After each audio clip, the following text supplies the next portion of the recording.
As long as you pay your taxes here.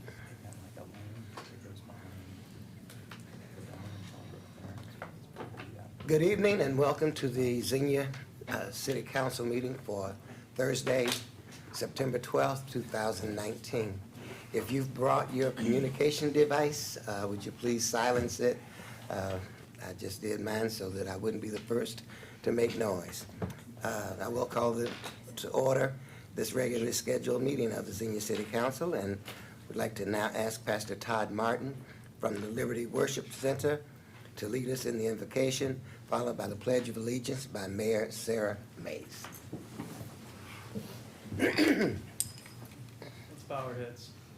Father, we thank you so much for this day. You've given us a great day. And Lord, I pray over this council tonight. Lord, I pray over our mayor. Lord, that you will give them wisdom and discernment on the business of our city. And Lord, I pray for unity all across our city and all the folks that are hurting tonight. Lord, I pray that you would comfort them. And Lord, I pray that those that are a blessing, Lord, I pray that they will reach out to others. And Lord, we're so appreciative of your goodness and your mercy. In Christ's name, amen. Amen. I pledge Allegiance to the flag of the United States of America and to the republic for which it stands, one nation, under God, indivisible, with liberty and justice for all. Mr. Duke, please call the roll. Vice President Wallace. Here. Councilman Urschel. Here. Councilman Lauterbach. Here. Councilman Smith. Here. Councilman Dean. Here. Mayor Mays. Here. President Engel. President is absent, and I will entertain a motion to excuse him. I'll make that motion. And is there a second? I'll second that. It's been moved and properly seconded that we excuse the president tonight. Mr. Duke, call the roll. Councilman Urschel. Aye. Councilman Lauterbach. Aye. Councilman Smith. Aye. Councilman Dean. Aye. Mayor Mays. Aye. Vice President Wallace. Aye. Motion carried. Everyone has a copy of the minutes from Council's August 22nd, 2019 regular session. Is there any discussion or any corrections to the minutes? Hearing none, do I have a motion to approve the minutes? So moved. I'll second. Thank you, Mayor. Thank you, Councilman Smith. Please call the roll. Councilman Urschel. Aye. Councilman Lauterbach. Aye. Councilman Smith. Aye. Councilman Dean. Aye. Mayor Mays. Aye. Vice President Wallace. Aye. Motion carried. Everyone has a copy as well of the August 22nd special session. Is there any discussion and/or corrections of those minutes? Do I have a motion to approve the minutes? So moved. Thank you, Councilman Smith. Second? Second. Second by Councilman Urschel. Mr. Duke, please call the roll. Councilman Urschel. Aye. Councilman Lauterbach. Aye. Councilman Smith. Aye. Councilman Dean. Aye. Mayor Mays. Aye. Vice President Wallace. Aye. Motion carried. Now is the time that council will hear comments from the audience. If you wish to address council, please step up to the podium, state your name and address for the record. We ask that you limit your comments to no more than 5 minutes. Are there any?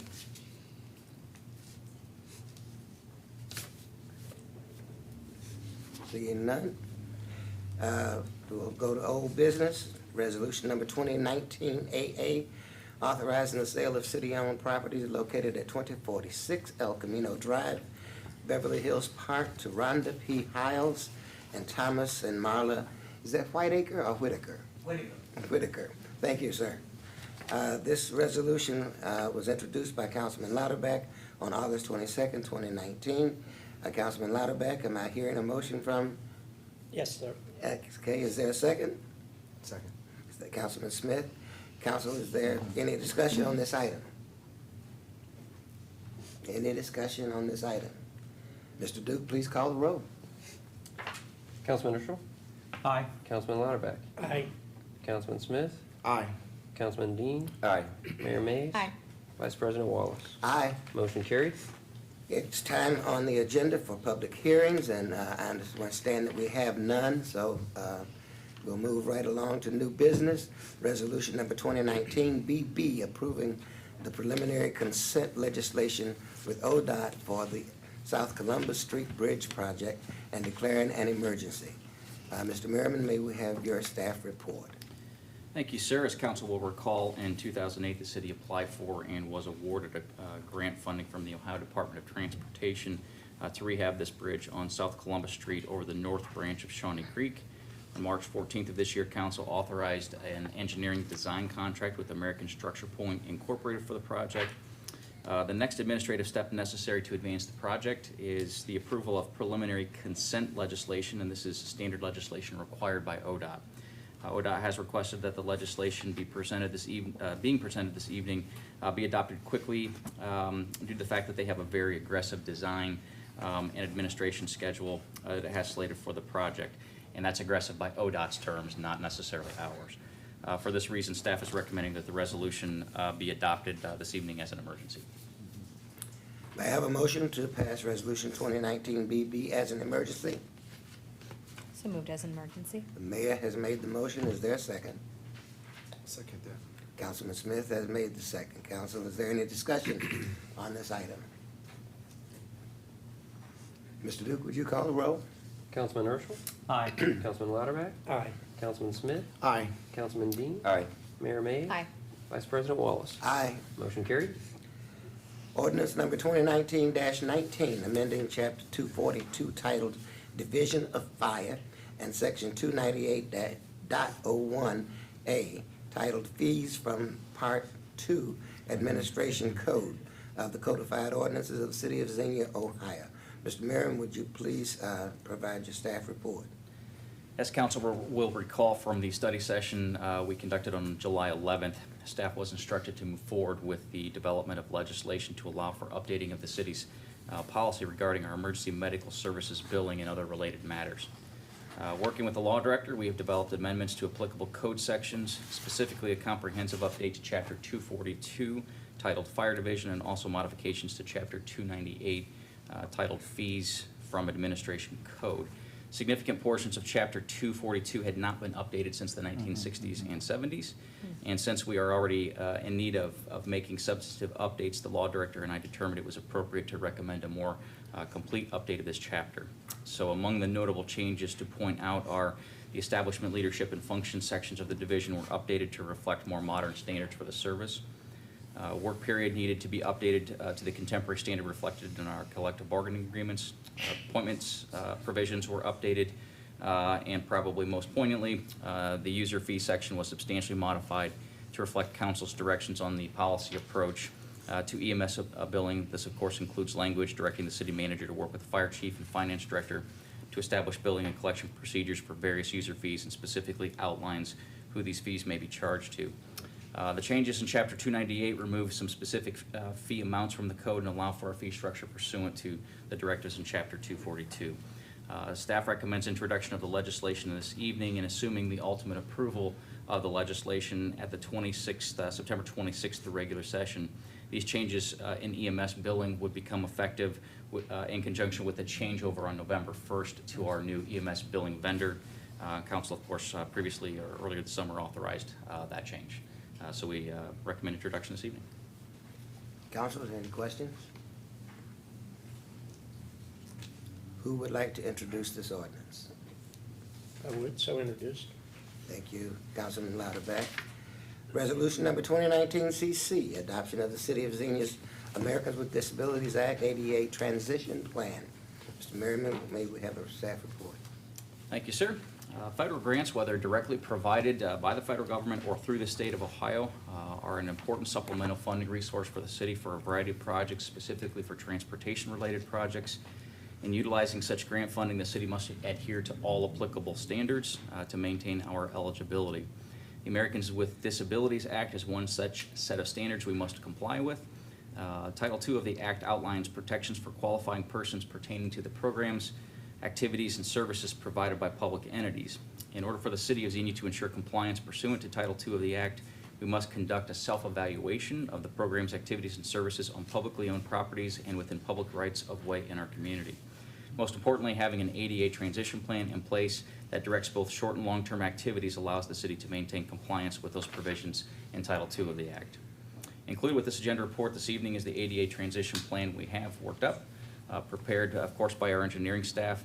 This was posted on the city's website at the administration building, as well as the Justice Center, for a period of 30 days to solicit comments from the general public. One such comment was received, and we are examining that, and it will be further examined at the time of construction in that neighborhood, in that particular subdivision. Adoption of the updated ADA transition plan by council will allow staff to submit an eligible application for grant funding to MVRPC as soon as this October of this year. And this would be for funding for improvements on Bellbrook Avenue from Maumee Drive to Peace Pipe Drive. So with that in mind, we recommend introduction of Resolution 2019 CC this evening, with the intent of adopting that updated transition plan later this month. Who would like to introduce this resolution? I'll introduce it. Thank you, Councilman Dean. Resolution number 2019 DD, authorizing the city manager to execute a use agreement with MKP Detroit Group LLC for the use of city-owned bike trail property located adjacent to 1443 North Detroit Street and terminating the existing lease agreement with MKP Restaurant Group LLC. Mr. Merriman, may we have an explanation of that item? Yes, thank you, sir. Resolution 2019 DD would allow for the replacement of an existing lease agreement for use of bike trail right-of-way with MKP Detroit Group. This is the ownership group of Nick's Restaurant on North Detroit Street. Nick's would like to modify its bike trail lease agreement with the city to allow construction of a paved area that will connect its outdoor seating area with the Little Miami Scenic Trail, which runs adjacent to their property. This would provide bike parking and lighting as part of those new amenities. Staff is quite supportive of this request, as council has instructed us to seek creative ways to promote the trail system and to use it as an economic generator, which is exactly what Nick's is seeking to do here. With that in mind, we would also like to use this request as an opportunity to revise the city's approach to our bike path right-of-way usage. Currently, we have 5 such trail right-of-way leases with various entities, each charging a very nominal fee for use of property.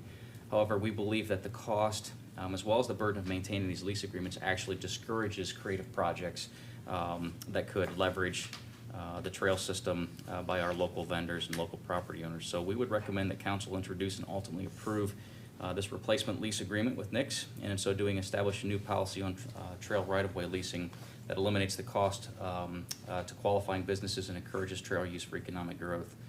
We recommend the introduction this evening, and just want to point out that Nick's has done a lot to reinvest in their site, and they are certainly looking at how they can tap into that bike trail traffic, and that's exactly what we have intended to do, and so we think promoting those efforts is important. Do I see an expression there, Ms. Fisher? No, cold, I'm just trying to All right, council, are there any comments, questions, or? We think Nick's a good neighbor and we want to be supportive as we can be, so someone like to make that introduction? I'd like to introduce that. Thank you, Councilman Lauterbach. For resolution number 2019 EE, providing for assessments to be levied and authorizing the finance director to certify those assessments to the Greene County Auditor. Mr. Duke, would you like to provide a report? Yes, thank you, Mr. Vice President. Staff has tried to take a more proactive approach to these assessments for some of these outstanding bills that are due for things like weed mowing, utility bills, trash cleanup, those types of things, so that when a property exchanges hands, the new property owner isn't stuck with a bill that was incurred by the prior or previous property owner. We're never going to completely eliminate that, but if we assess these on a more routine basis, then it's less likely that that occurs. Council did approve earlier this year one resolution assessing some of these fees we're requesting tonight, that a second resolution be passed to assess fees in the amount of $80,562.54 for weed mowing, $325 for demolition, $4,500 for trash cleanup, and $565 for outstanding utilities.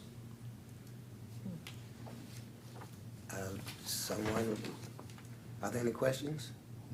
So, Ryan, these will be collected through the property assessment be collected by the county? Correct. So these assessments will go onto the tax bill for the property. Then as those Right. property taxes are collected, we would receive those as a part of the settlement, either in March or August of each year. Is that a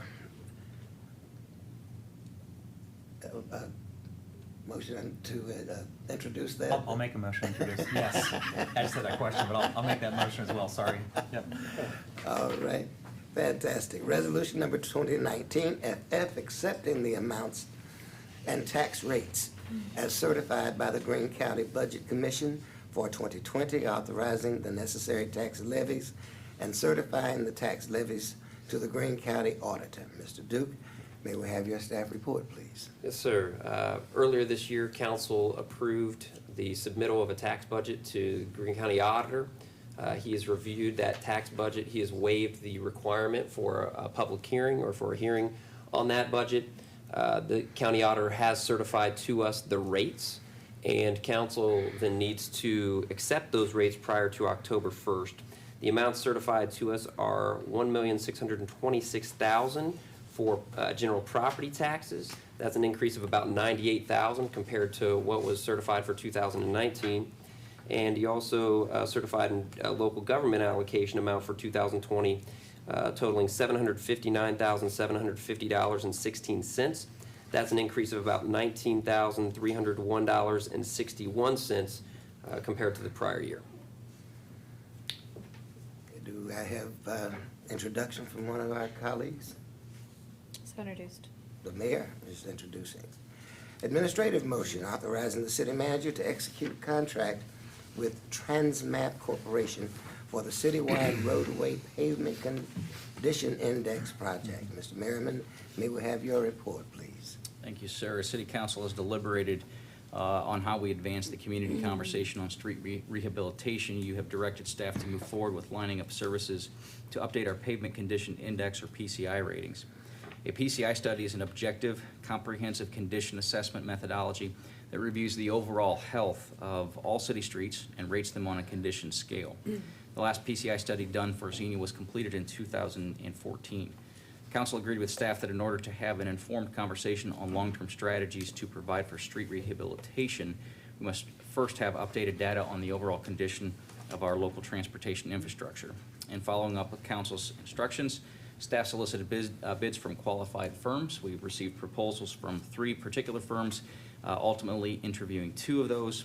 Myself, along with members of our engineering staff, participated in the review process, and collectively we determined that Transmap Corporation presented the best overall proposal. Transmap, of course, did our last study in 2014, so we have experience with them. They have indicated that they can be out as early as later this month or into early October to do the on-site data collection. They need about a week of dry pavement time in order to do the citywide measurements out on the surfaces.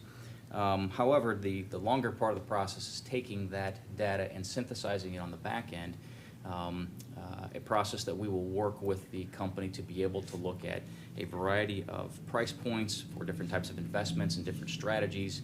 We can look neighborhood by neighborhood and come up with different models and iterations to be able to come back to council with a variety of ideas and approaches. And that essentially would constitute the data that we would need, the information we would need to really have a more comprehensive pavement management system moving forward. And so we feel that this particular vendor at this price point would be able to facilitate those needs and come up with that pavement management system strategy. So we are recommending this evening, and I should say also we think that based on what has to be done in that synthesis process, that it's probably first quarter of 2020 that we'd be able to come back and have that discussion with council. So with all of that in mind, we are recommending this evening an administrative motion to authorize a contract with Transmap Corporation to complete the PCI index project at a cost not to exceed $63,173.96. And that would be pending a final review and approval of the professional services agreement with the law director. Is there a motion? I'll move. Thank you, Councilman Urschel. Is there a second? Second? Thank you, Councilman Louderback. Are there any questions? Hearing none? Could I just make a comment? So not only is this a great thing, we're gonna get the data, but, and Brent, correct me if I'm wrong, but the company's also gonna facilitate us in the context that they have their own road management system that we can enter the data into, and then lay out some scenarios with the data in terms of how we would proceed forward, either with complete rehabilitation of roads, or crack sealing, or surface coating, those types of things. So we can take a look at what the road life expectations are gonna be. And so we don't have to go out and procure our own road management system to do some of those scenarios. Is that a fair? That is correct, and they can look at it, a variety of models where we can plug in different price points. So if the city currently has, say, $800,000, if we were to increase that through whatever means, through, savings and transfer or tax increase, whatever it might be, if we were to Right. increase it, say, to 1.5 million, what does that do, and how would we best apply that, through what methodologies? And we can look at, on a neighborhood by neighborhood level. This will break down the condition of roads into different categories, and depending on the category, it tells us what type of work is necessary. In other words, could we do a crack and seal? Is that all that needs to be done? Is it a 3-inch mill and fill? Is it a full depth, reclamation? So this will give us a lot of that guidance, really street by street, neighborhood by neighborhood, and they have offered their database services to be able to house that information, categorize that. They've also committed that as we would move forward over the next couple of years and begin to implement strategies that would have an effect on the condition of roadways, they will plug that information back into that data and help maintain that PCI. Now, they won't do that forever, obviously. Sure. But as we get started down this pathway, we can kind of monitor that success and see what it's doing to our overall PCI. Right, and I think what's critical with that is that, I think then we'll have an analytical basis to say for the investment we're doing, are we gonna continue to degrade, or are we at a recovery level, or are we actually able to start and improve the overall position of the roads? Or what type of investment would we need to be able to do that, and have a much more analytical basis to those type of decisions. So I think this is a great thing, yeah. Okay. Thank you. I concur with that. Doing the math, with an investment of about $1 million a year in streets, this is over a five-year period, this is only about 1.25%. So I think nobody wants to spend money on administration when we have asphalt to buy, but I think this kind of is gonna help us in the right direction. But I do have a question, and it relates a little bit to streets. What kind of accountability or responsibility do we hold, like the utility companies that dig up our streets and then maybe do a subpar job of patching that? A couple incidences or places that I've seen. Yeah. Can that be? Yeah, good question. How do So we do that? whenever we do have pavement that is disturbed for replacement of any type of utility, and those utilities do have to work with our construction, construction inspection officer, and he will go out and he's supposed to inspect that and approve that. I will say that we have some utility partners, like a Vectren. They're actually very good. They have a much better approach, much more proactive approach. Oftentimes we end up with better infrastructure on the surface than before they started. There are other vendors, won't name them, but they take the cheapest, fastest approach, and you'll see their conditions degrade fairly quickly. So there has been quite a lot of utility work done in Xenia this year. Some AT&T, Vectren, DP&L. So if there are specific areas where there are concerns, let me know. I know the mayor and I had a conversation a few weeks ago, and I sent that information along to construction inspection. Let us know as you're getting those, and we will go back to those particular utilities and request to improve. Okay, I thought maybe I'd take a picture and send it, and then you could. Just let us know question specific them on it. location. Yep. It would be a Vectren project, so they probably. And just again, they're missed usually it. pretty responsive, so I'm sure Yeah. they would be back. I'm just wondering if they got to redig underneath there or something, so, okay, thank you. That reminds me that there was this instance on East Church Street, right there in the area of the roundabout, that was dug up and it was paved, and it was not paved very well. And a few days later, it was dug up again and repaved, and now it's nice and smooth Yeah. as we go across. Now, again, I'd like to give kudos where it's due, and that was a Vectren issue. So originally, that roundabout project was supposed to be under construction this year, as council knows, and we announced to you earlier this summer that ODOT has pushed that back to next year. Vectren was the only utility that actually followed the original schedule as requested, and they had already done their work there, and they put a temporary cold patch fill because that was all that was requested. Well, then when ODOT pushed the project date back to next year, we had to intervene because the ruts in the road there were pretty severe, and that cold patch was really working its way out. So we worked with ODOT and Vector, and Vector came out at no expense to us, and they put a more permanent patch over that, so it should be a pretty good driving surface until they can get the rest of the project done next year. It's a pretty good driving surface now, I do it. But again, kudos to them, because Vectron stepped up, it wasn't their fault, wasn't their mistake, they were the only responsive, utility in the first place, and they stepped up and took care of it. So again, just giving credit where credit's due. Thanks. Well, we thank them. Mr. Duke, would you call the roll? Councilman Urschel. Aye. Councilman Lauterbach. Aye. Councilman Smith. Aye. Councilman Dean. Aye. Mayor May. Aye. Vice President Wallace. Aye. Motion carried. Administrative motion continuing and setting the time for the regular meetings of the City Council at 6:00 p.m. beginning October 1st, 2019.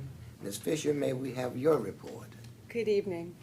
As you recall, at the end of May, council set for the summer months, June, July, August, and September, you changed the meeting time from 7 to 6. We've tried that for 4 months now. The response to that has been very favorable, both from you. We've had some positive feedback from the public regarding that time. What this administrative motion will do, and as you're setting your meeting times, that is a procedural matter. You can do that by administrative motion. This will continue that 6 p.m. meeting time beginning October 1. Right now, this meeting and the next meeting in September will be at 6 under your previous motion in May. This will continue the time at 6. Council, at any point in the future, if you feel that 6 o'clock isn't working anymore, you have the right to change that again at any time. But as we have received such a favorable response, we're suggesting that you go ahead and set your meeting time to 6 as we've done over the summer. Thank you, ma'am. Is there a motion? So moved. The mayor has made the motion, and Mr. Smith, Councilman Smith has seconded the motion. Is there any discussion from members of council? I was contacted by a citizen yesterday that on our access channel, it's still 7 o'clock. I haven't had an opportunity to see if that's true or not, but Yeah. could we change that? Absolutely. I was about to say, our intention is to, over social media, over website, every platform we have, will abundantly put this permanent change out there. We've already talked about it with Christina, make sure that we get that information out there. Thank you. And hopefully, you're already seeing a lot more robust posting out there on social media and whatnot. You'll continue to see even more of that. Things like this are good things to put out there. Fantastic. Mr. Duke, please call the roll. Councilman Urschel. Aye. Councilman Lauterbach. Aye. Councilman Smith. Aye. Councilman Dean. Aye. Mayor May. Aye. Vice President Wallace. Aye. Motion carried. And the next item is an administrative motion approving the schedule of bills in the amount of, and that amount is changed from $245,421.74 to $245,378.95. It went in the right direction, it went down, $245,378.95. May we have a motion, please? So moved. Thank you, Councilman Lauterbach. I'll Is there a second second? that. Thank you, I'll Councilman second it, Smith. Mr. Duke, any discussion? I would just add that, that an invoice came in at the last moment after the agenda had been published, actually reducing the amount. It's on page 7 to M.L. Johnson Company. It was previously $2,234.79, now $2,192. Reduction of $42.79.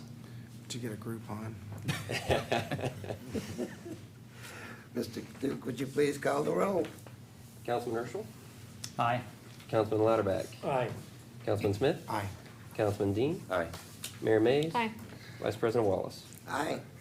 Motion carried. And the next item is appointed officials' reports and the council comments. City manager, would you please make your report? Thank you. Just 2 quick items this evening. Lots going on in Xenia this weekend, so we encourage folks to come out and participate in the community festival. Of course, starting tomorrow evening, parade Saturday morning. Also, Saturday morning is the first ever chocolate race / run. So coming out and support that event. Happening simultaneously on Saturday There is an event over at Kennedy's Corner, over off of Second Street, so we encourage folks to come out to those activities as well. Lots of things going on. Come out, support your local businesses, your local folks who are not promoting, but organizing these events for the betterment of the community. So we appreciate their efforts. Please come out and support them. And then, of course, also folks should be aware, Saturday morning, you'll see some traffic inconveniences downtown as we will have various roads. It'll be temporarily blocked off as we prepare for the parade Saturday. Right. All right. And then second, we've had a few calls already. It's only September, but folks asking about trick-or-treating. Our policy, there's a standard general policy within Miami Valley Communications Council, which is really through my Miami Valley mayors and managers. We all try to stick to the same schedule. A number of years ago, we agreed to stick to October 31st. A few communities, year in and out, will deviate and alter that schedule. We have chosen to be very consistent with that because it's very predictable. And I understand this year it falls on a Thursday, and it so happens that I think the high school football team is playing on Thursday. We recognize that that presents a conflict for some families, but unfortunately, I think it's best we keep the scheduled time. There's no time we can pick that isn't going to conflict with something going on in the community.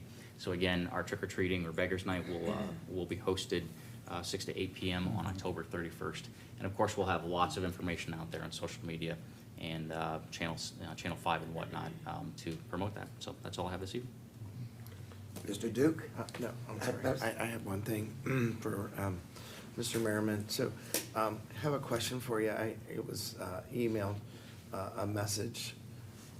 We have a citizen that went to the post office, and she's disabled, and went in through the rear access as directed by that. And then, so an employee actually stopped her and confronted her and said she was in violation for security reasons. So she said, well, I'm disabled. Then the postmaster did come out and took care of that situation. But, you know, I know that federal law is pretty hard to beat, but what can we do as a community to address the needs of the post office as not being very ADA compliant? The accessibility is very limited to that site. This issue has come up not all that many years ago, and we actually did some engineering study of what it would take. We looked specifically at installing some handicapped spaces out front, and the accessibility to the building, being a federal service and a federal building, is the sole province of the federal government. Right. So we can't address the building issue, but we did look at least providing some type of handicap parking. The problem is handicap parking spaces have to be, under state law, have to be certain dimensions in their width and length, and they're larger than most normal spaces to be able to have an enforceable handicap space.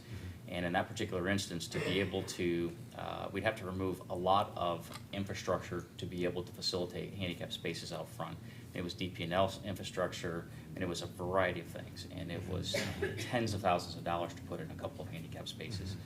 So at the time, the prevailing thought was, we just didn't have the additional funds to do that. So it's something, if council's really interested in, we can certainly revisit and look at what the cost would be in today's dollars. I'm afraid I don't have any specific answers relative to the building itself, but we'd be more than willing to engage in a conversation with the postmaster. We've worked with them on other projects. He's pretty good to work with. But I know this is something that's come up various times over the years. Right. Well, 'cause my feeling, I know it's a historical building. There are other communities, though, that have had new post offices rebuilt and modified and stuff. So I didn't know if there was any pressure could be put on legislation that Yeah, could help we can work go back with and this. talk with the postmaster and see, Right. see what his position is, and Right. at least see if there's any options that we can help with. Okay, thank you. Are there any other comments for the city manager? Mr. Duke? I have nothing else to share this evening. Ms. Fisher? I have nothing, thank you. And Madam Mayor? Thank you, sir. It's been a busy couple of weeks. I won't go into the details. Just two things I wanted to mention. I want to congratulate Carson's Treasures and their new store, 75 West Main Street, and I hope that people take time to stop by, and they've done a nice job in there. And I just also wanted to mention, we're very excited about the U.S. Air Force Band of Flight tomorrow night at 6:15 at Shawnee Park. So I hope that our community comes out and supports them. They've not been here in a long time, so we're very excited to have them back in our community. That's all. All right. Councilman Lauterbach? Thank you. I just wanted to comment, I attended the hearing for Councilman Urschel and Councilman Engel, and I just want to make a few comments. I've been a defender of our city charter for many years. In 2010, the police and fire wanted to have a charter amendment that would bankrupt the city. They wanted to dictate to the city how many people they could hire. So I just wanted to comment on a couple of things. This is an oath of office I took in 2016. It says, I, Dale Lauterbach, solemnly swear that as a member of the City Council of the City of Xenia, Ohio, I will bear the true allegiance to the United States of America, to the state of Ohio, and to the city of Xenia, and I will support the Constitution of the United States, the Constitution and laws of the state of Ohio, and the charter and ordinances of the city of Xenia, and will faithfully discharge all duties incumbent on me as a member of City Council to the best of my ability and understand, so help me God. And I'd like to refer to our city charter.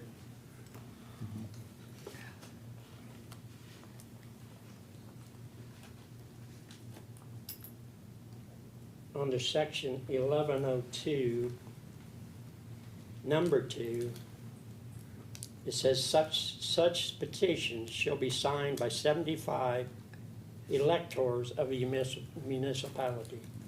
So I guess I'm a little bit disappointed as Councilman Smith wanted a redo. If the Board of Elections would have done a redo, there would have been hundreds of people that would have filed lawsuits. One of the former councilman in the audience, Thomas Scribbins, did this. He didn't file his petition right, so he had to bite the bullet. So I'm a little bit disappointed a councilman would want to redo. Doesn't make any sense to me. Also, Councilman Wallace seems to be a little bit confused. Council cannot change city charter. The voters will change city charter. So that was a little bit disappointing that the statement was made that the council could change city charter. So my opinion, it was a cut and dried case. They didn't have 75 signatures. Therefore, and I applaud the Board of Elections for voting, for doing the right thing. And I would have been, if I'd been in their situation, I would have taken myself off the ballot immediately. Thank you. Councilman Smith. Thank you, Mr. President. I'd like to also ask the citizens to participate as much as possible in our Community Days program this weekend and attend the parade, and I hope for the weather is really good. I'll try to volunteer and work at the city booth. If anybody has any questions, they want to come up and talk to me. And, you know, if we're throwing out opinions, I'm going to go through ahead and throw out mine. You know, whether it's a redo or not, I think as a public entity, there's responsibility in putting out the right information. And it was never contested that Will Urschel received a piece of paper that said 50 signatures were required.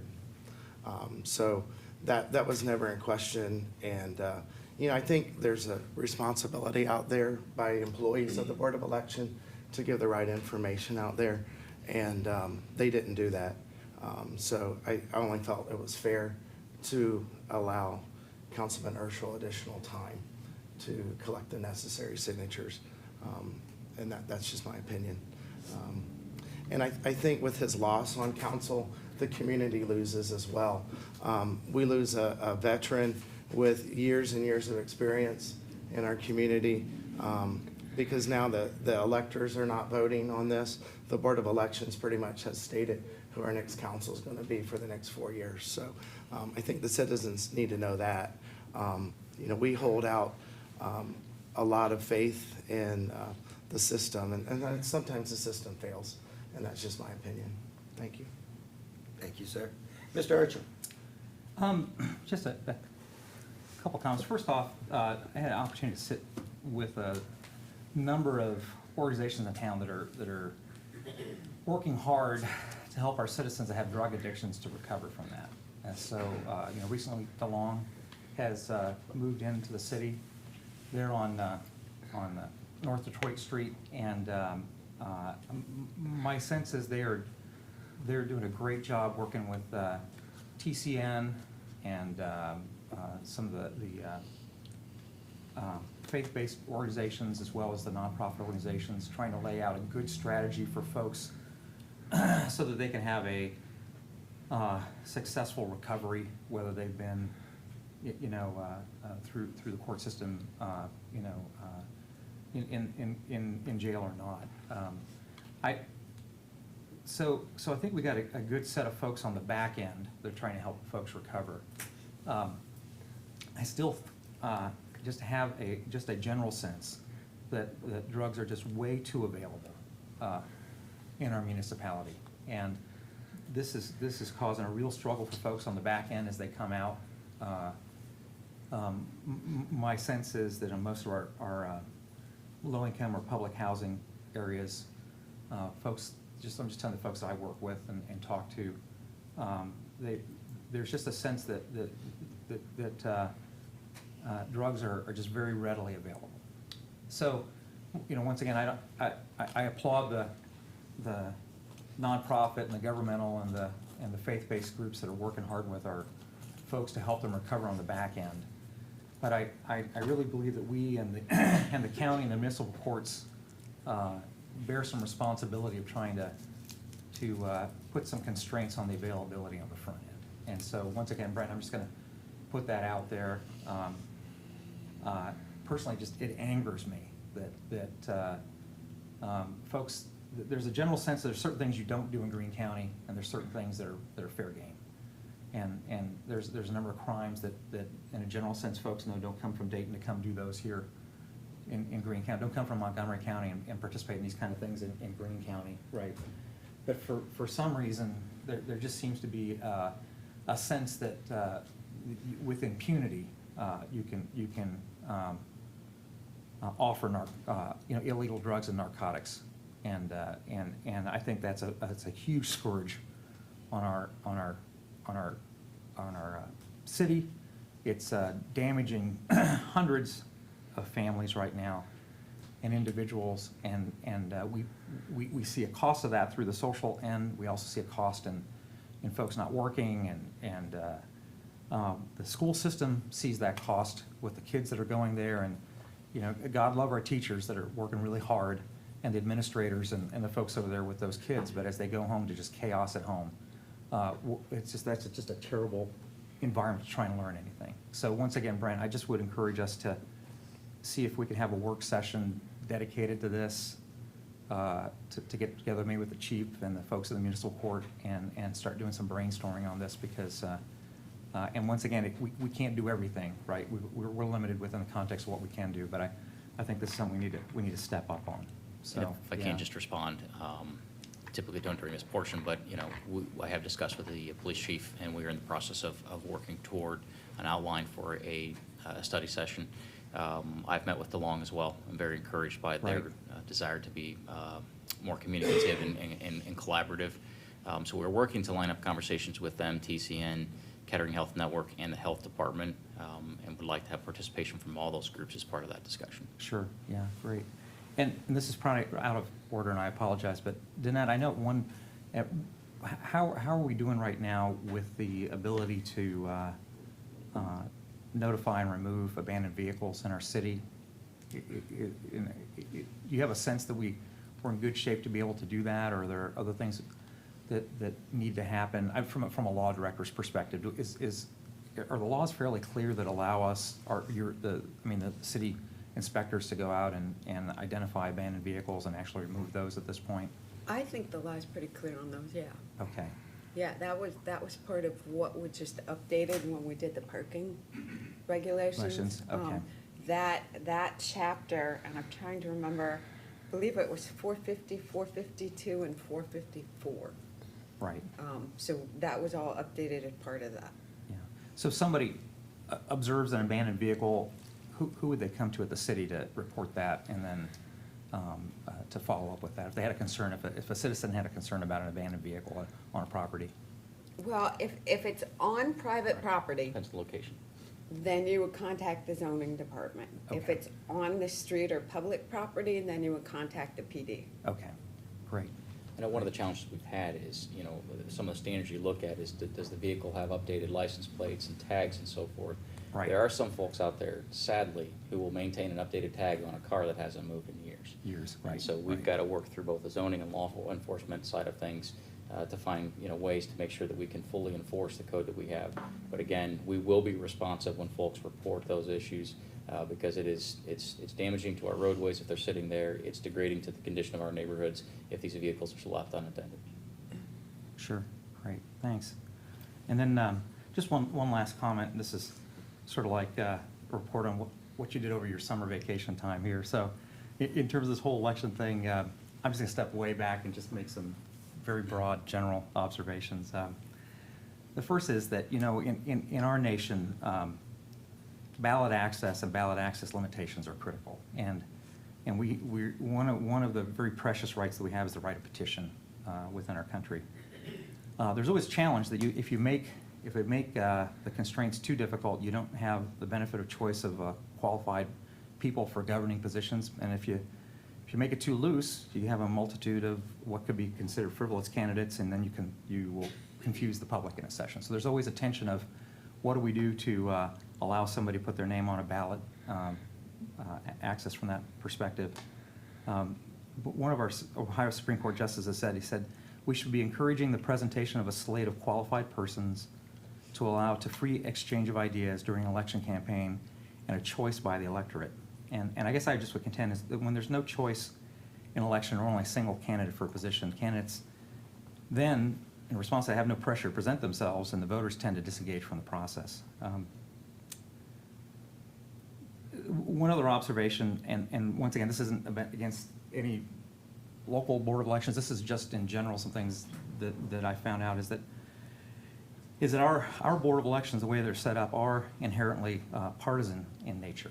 And that has to do with that all of our boards have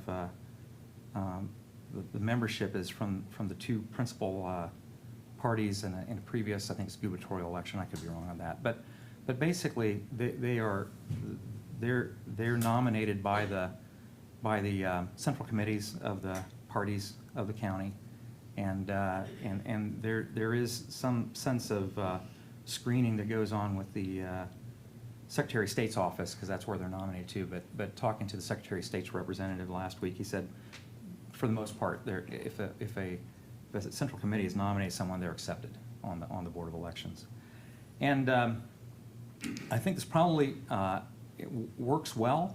Obviously, that's in the Ohio Revised Code. This probably works very well for partisan elections, which the majority of our elections are. They are partisan, and it helps them shepherd their candidates through the ballot access process.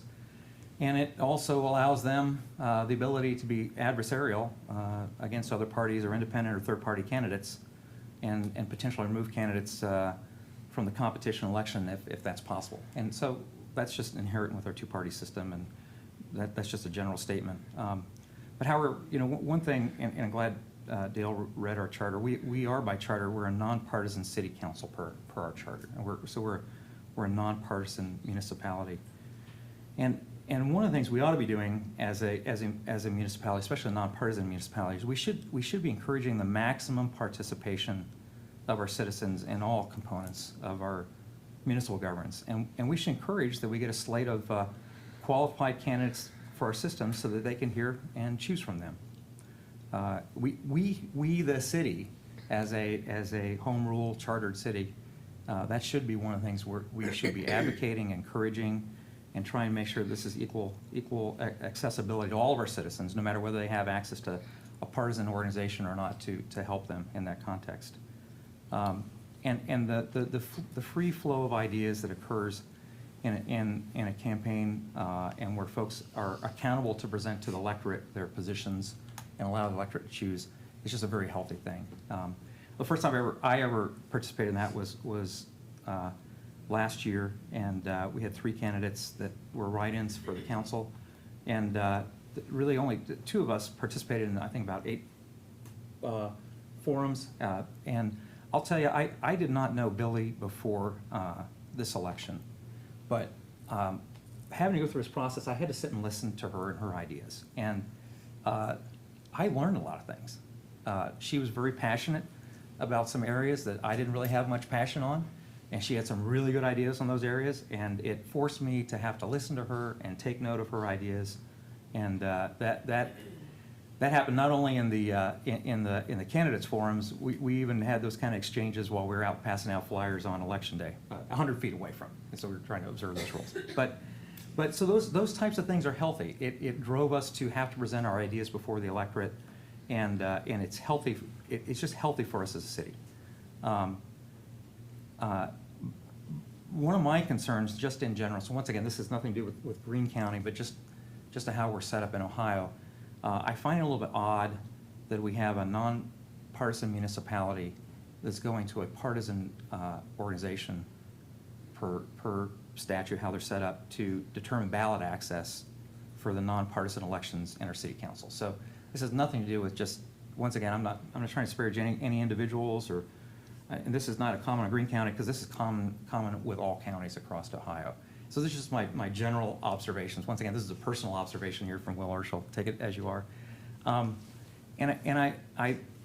I'm concerned in that most of our political parties have a structure set up to work well with their Board of Elections to help them understand the petition process and get rosters of voters and structures to do that kind of things, because they operate in that environment every year with multiple elections. However, if you're not part of those organizations, don't do that, you don't have that access to those types of things. And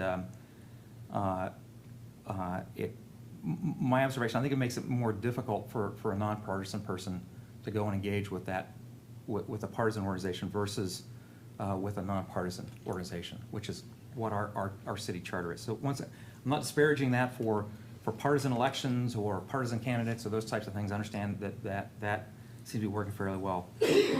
So because of that, I just would recommend to the folks that are on our charter commission that they would consider having our city take more control of the ballot access limitations and the ballot access certifications. And as a home rule city with our own charter, we could do that through our charter. I think we probably were heading the wrong way when 2 years ago we turned over our specific petition that had the specific petition access requirements for the city of Xenia and went to a generic one. And I think, looking back some of the minutes, there wasn't direction, but I think there was also some hope that the Board of Elections would provide that same information that we were providing as a city. And I have no ill intent to anybody at the Board of Elections. I think they're all working very hard, but they've got a lot of different things they're doing, a lot of different elections, and they're trying to keep up with all those charters from all the cities and checklists to pass that out. But if that doesn't happen, that's just one of N. And I think it's really important for us. That's very important to us as a city to have that happen. So I think we obviously I'm not recommending we do this for any other elections outside of our elections here in the city, but I think we ought to think hard about taking over the distribution of our petitions, of our petition requirements, specific for our community, the submittal of those petitions and certification of them if that's possible through law. Once again, I think something needs to be looked at. And I think also by charter, our city government should be held accountable for irregularities to this process and have provisions in our ballot access process for equity with candidates and citizens in our community if our city government fails to help our city electors be able to participate in this process. One thing I just would like to end with, I had the privilege back in 1990 to be present as a young captain in the Air Force when the Berlin Wall went down. And I remember walking through some holes in that wall, and at that time, I don't now, but I spoke pretty good German back then. And I not only had a chance to visit East Germany, but Bulgaria and Czechoslovakia as well, too. And speaking to the East Germans and the Bulgarians and the Czechs, as I traveled through their countries through that year, that time, we talked about what they were hoping for as they came to, as they were getting their freedom. And one of the things they talked about were elections. And my first sense was, yeah, it would be great for you to have elections. They said, no, you don't understand. They said, we have elections all the time. It's just that there's only one candidate presented to us. And they said they were hoping for a time when they could have multiple candidates of their selections, because they'd heard about that occurred in the West in America. And that was one of the things they were hoping for. Personally, I'm a little bit chagrined that this year, through our process, we're going to present to the citizens a ballot that basically provides them with just one candidate per position. Actually, not even one candidate position. We'll have 3 candidates for 4 positions.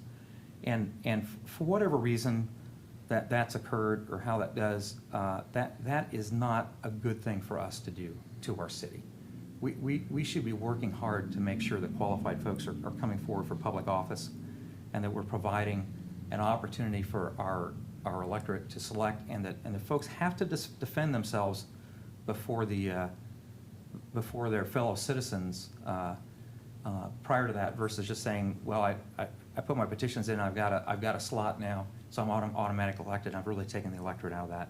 So, and my sense, and so once again, this is just my personal sense, is that I think if we took back some of these responsibilities as a municipality, as a home rule municipality, and with our own charter, we could accomplish some of these activities for ourselves in a nonpartisan way that could really help encourage our folks to not only participate in the process, but provide more opportunity for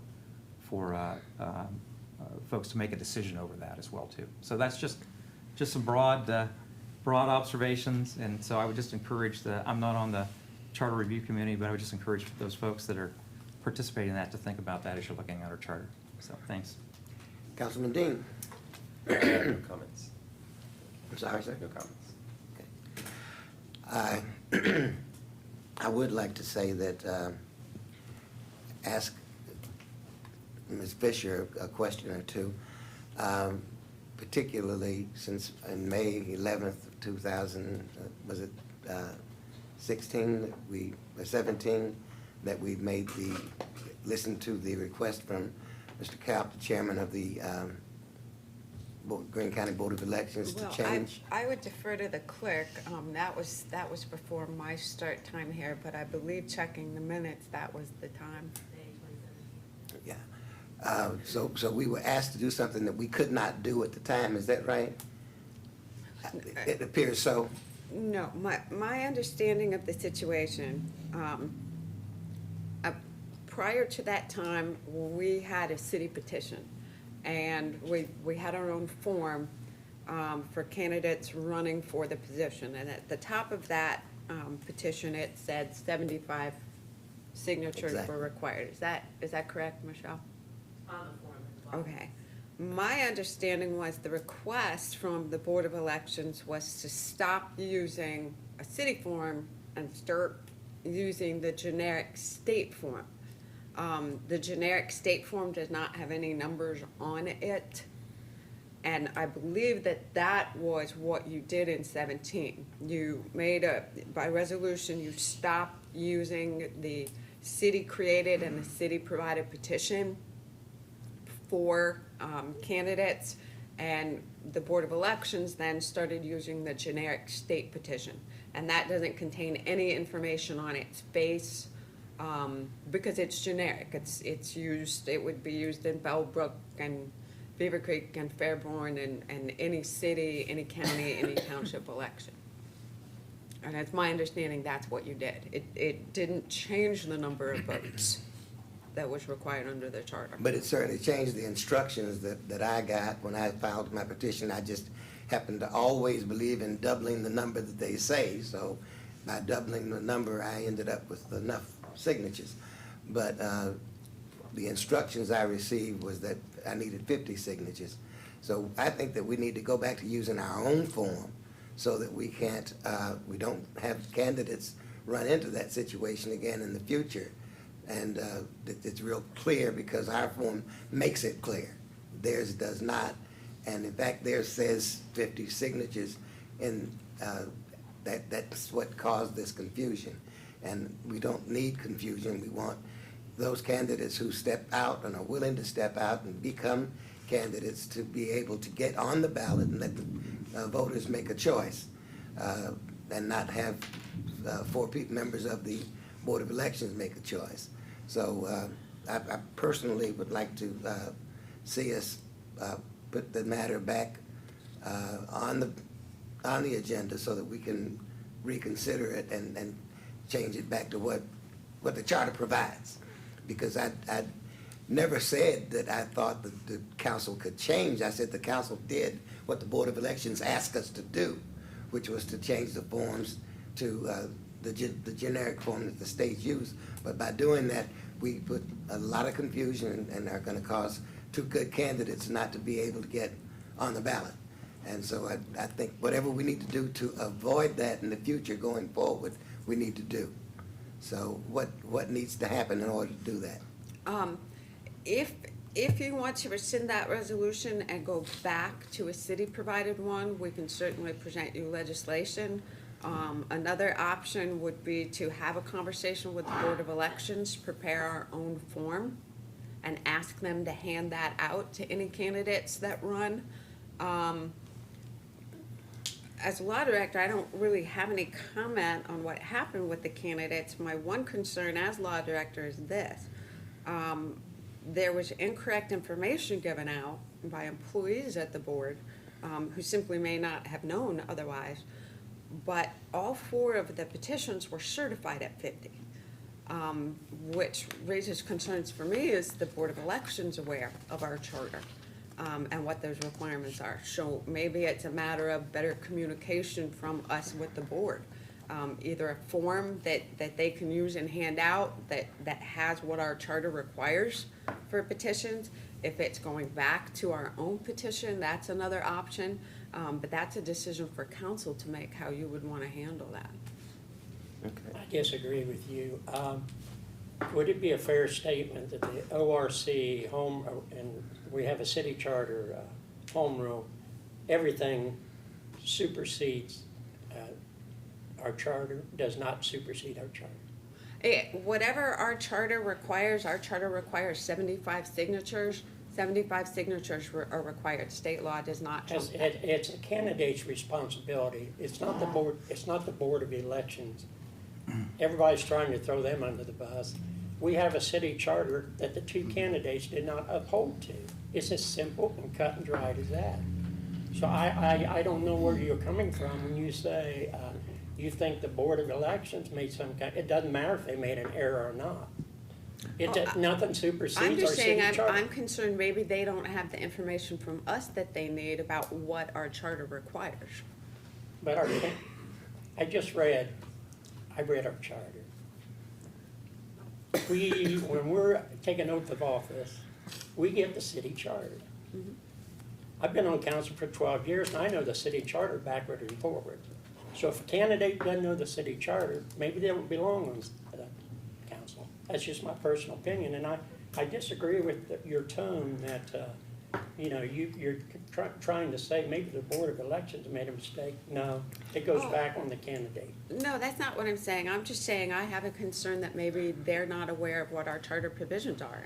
And maybe a possible solution to that is us preparing a sheet that they can use to hand out to any candidate.